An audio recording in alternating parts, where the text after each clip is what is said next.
நலம் காக்கும் ஸ்டாலின், உங்கள் குடும்பத்தின் நலன் அரசின் பொறுப்பு.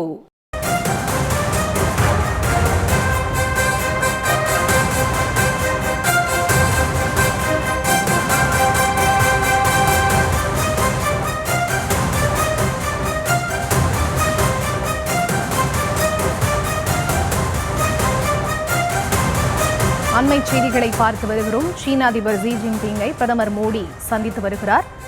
அண்மை செய்திகளாக பார்த்து வருகிறோம். ஷாங்காய் ஒத்துழைப்பு உச்சி மாநாட்டிற்காக பிரதமர் மோடி சென்றிருக்கிறார். இந்த சூழ்நிலையில் அவர் சீன அதிபரை சந்தித்து பேச்சுவார்த்தை நடத்தி வருகிறார்.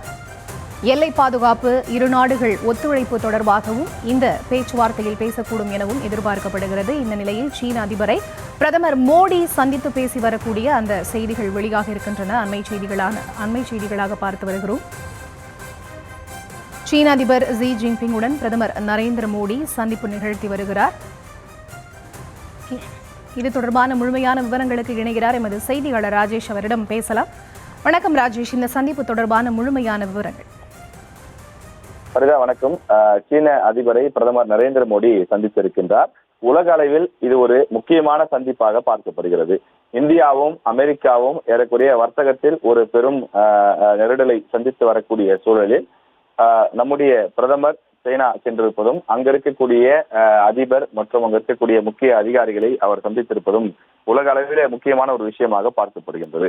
பிரதமர் நரேந்திர மோடி 7 ஆண்டுகளுக்கு பிறகு முதல் முறையாக சீனா பயணம் மேற்கொண்டிருக்கிறார்.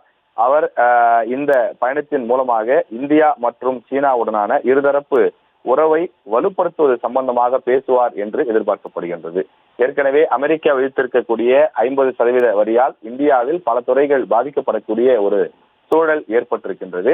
இந்த சூழ்நிலையில் சீனாவுடனான ஒரு சந்திப்பு என்பது அரசியல் ரீதியான ஒரு காய் நகர்த்தலாகவும் இருக்கும் என எதிர்பார்க்கப்படுகின்றது. இந்திய சீனா உறவுகளை வலுப்படுத்த ஆலோசனைகள் இந்த ஆலோசனை கூட்டத்தில் நடக்கும் என்று தெரிகின்றது. இந்திய பொருட்களுக்கு அமெரிக்கா வரி விதிப்பு காரணமாக 2 நாடுகளுக்கும் இடையே இருக்கக்கூடிய உறவு முறை சீர்கெட்டிருக்கக்கூடிய நிலையிலே இந்தியா தொடர்ந்து சீனா இடையிலான இந்த சந்திப்பை மற்ற நாடுகள் உன்னிப்பாக கவனித்து வருகின்றன.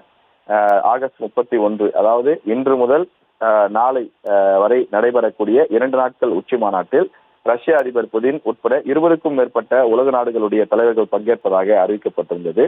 மத்திய ஆசியா, மத்திய கிழக்கு மற்றும் தெற்காசியா மற்றும் தென்கிழக்கு ஆசியாவை சேர்ந்த தலைவர்களும் அழைக்கப்பட்டிருக்கிறார்கள். 2020ஆம் ஆண்டு எல்லை மோதல்களை தொடர்ந்து பதற்றங்கள் நீடித்து வந்த நிலையில அந்த பதற்றங்களை தணிப்பது தொடர்பாகவும் சீனாவுடன் அந்த பேச்சுவார்த்தைகள் நடைபெறும் என்றும், தொடர்ந்து இந்த சந்திப்பிற்கு பிறகு இந்தியாவும் சீனாவும் இரு நாட்டுகளுக்கு இடையேயான உறவு அடுத்த கட்டத்தை எட்டும் எனவும் எதிர்பார்க்கப்படுகிறது.